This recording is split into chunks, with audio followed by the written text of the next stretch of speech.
Hello guys, welcome to my channel.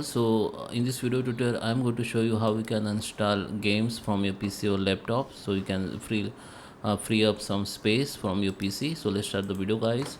So this is a very simple process. There is a two method. First you can go to the search and search for settings. Okay, under setting just go to the app here. Okay, and here we have the option called install app. Just click on it. Here we have the app or game that we have installed on our PC. Okay, so you need to just find out that game name from the list like this. Just scroll down and just find that game name, or you can simply search that game name like this. Okay, so how can so once you found that game, just click on this three dot option and make it click on that uninstall. Okay, then your game will be uninstalled on your PC and you'll instantly free up some space from your device. Okay, the second method is you can simply go to the control panel.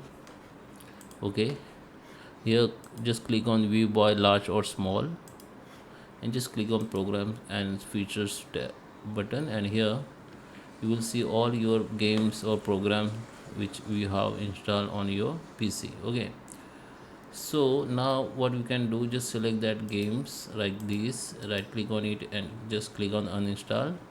Then your game will be start uninstalling and you okay. So now this is the two method you can follow. I hope you like this video. Please subscribe. Thank you for watching.